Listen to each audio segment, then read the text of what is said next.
Assalamualaikum warahmatullahi wabarakatuh. Eh, Selamat malam. Saya Aldi Satarolistian ingin berbagi sesuatu hal mengenai aspek-aspek dasar tentang kecemasan.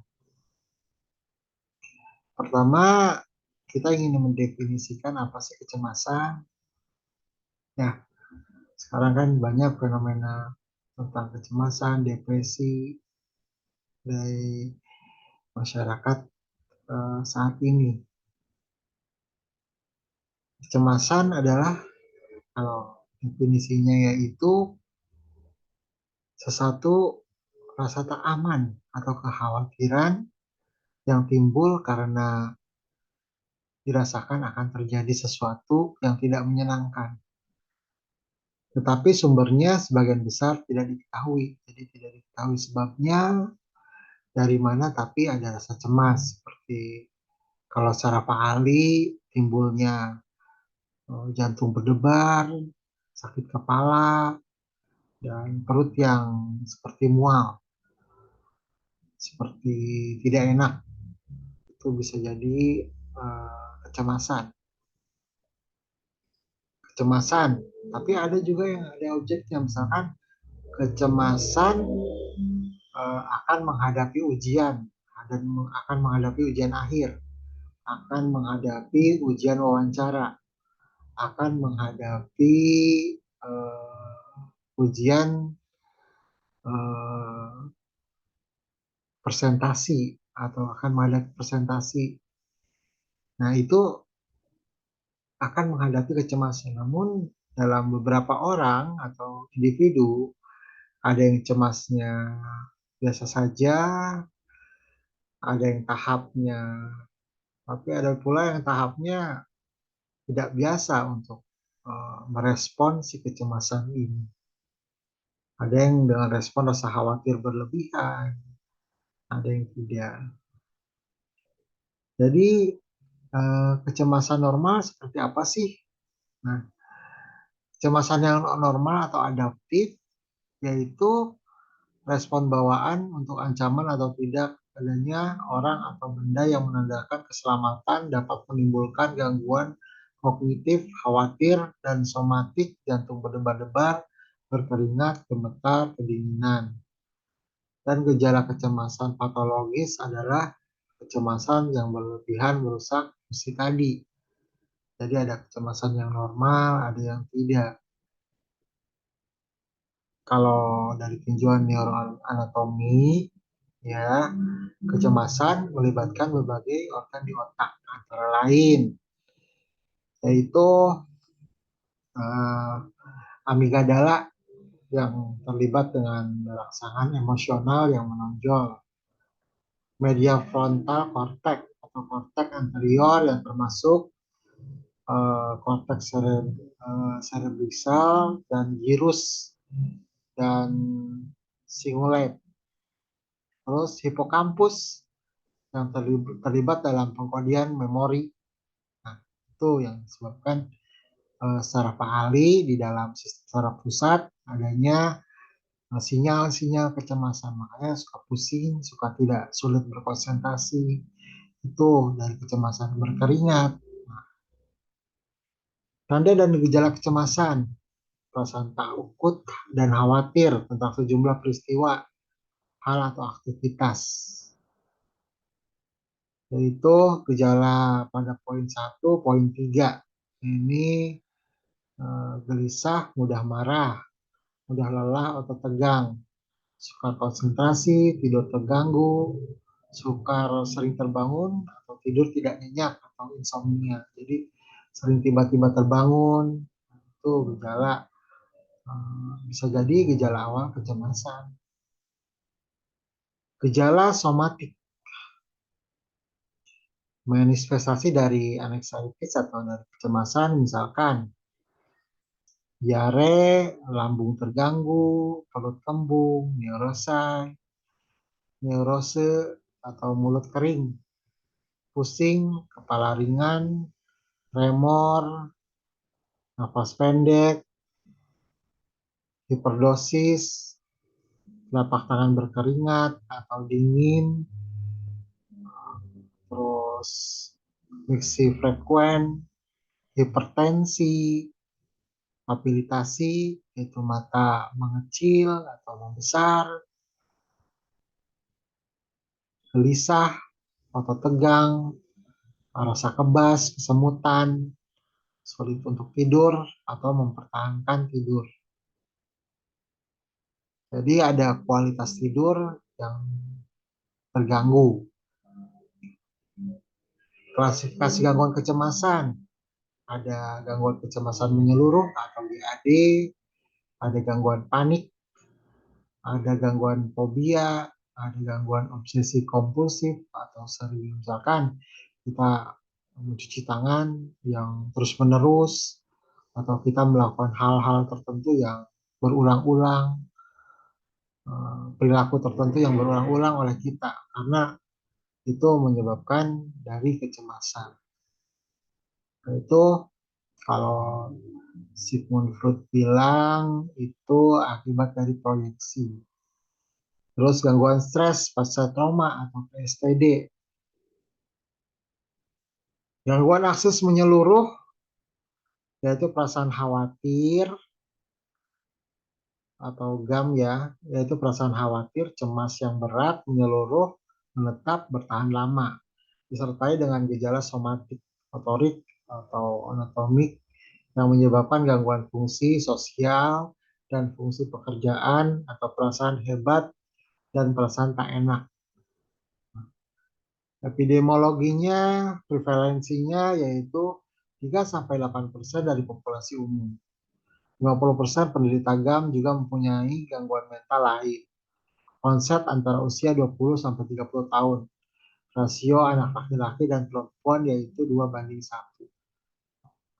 Kebanyakan pasien GAM atau gangguan kecemasan menyeluruh pergi berobat ke dokter umum, internis, kardiologis, pulmonologis, gastroenterologis, atau karena gejala somatiknya.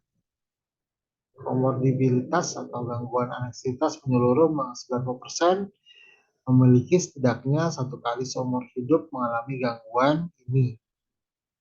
Jadi 90% satu kali seumur hidup ada gangguan ini, gitu kan. Jadi setiap seorang ada gangguan kecemasan. Atau 66% memiliki gangguan aksis ini, yaitu aksis 1.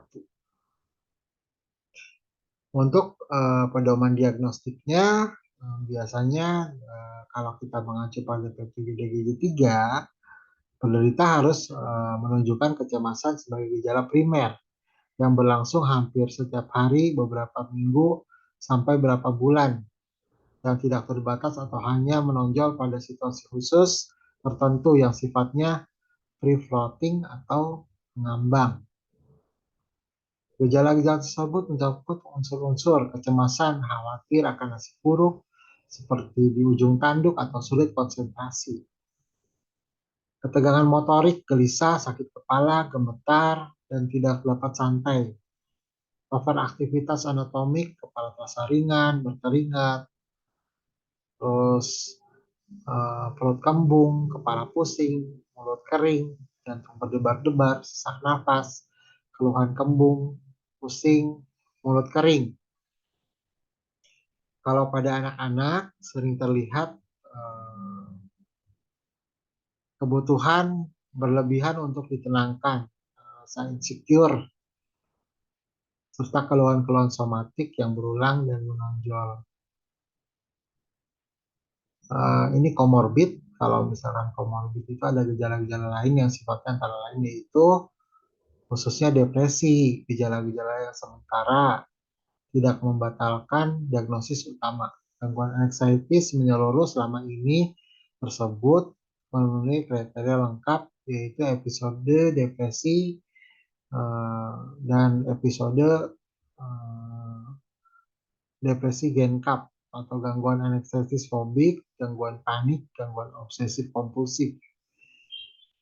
Untuk diagnosa bandingnya penyakit organik atau kecemasan penyalahgunaan obat seperti amfetamin dan kafein.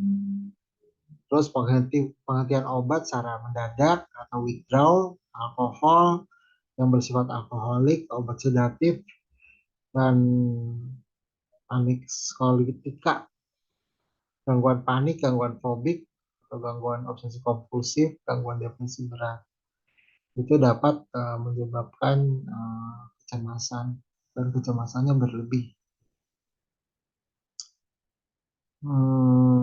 Untuk tata pelaksanaan pasien jam atau gangguan kesehatan menyeluruh, yaitu dengan kombinasi antara psikoterapi dan psikofarmakoterapi, yaitu ada terapi perilaku seperti CBT, kognitif behavioral terapi, dan farmakoterapi, atau ada psikoterapi yang bersifat kognitif perilaku, ada suportif, atau ada juga berorientasi pada insight, yaitu seperti kita bersikap berperilaku insight itu, kenapa ya saya cemas? Nah, ada apa nih? Gitu kan. Kita tanya dengan common sense, dengan akal sehat. Dengan pasien didiskusikan fobianya, problem anxiety-nya, dengan penuh perhatian dan empati. Situasi yang stressful kalau ada ya harus dihilangkan. Jadi kalau farmakoterapi, obat perlu antara 16 sampai 12 bulan atau lebih lama. 25% relapse setelah 1 bulan obat dihentikan. 60% sampai 80% penderita relapse di dalam waktu 1 tahun. Nah, ini biasanya obat-obat farmakoterapi, jadi harus dengan resep dari psikiatris atau dari psikiatris atau dari dokter jiwa.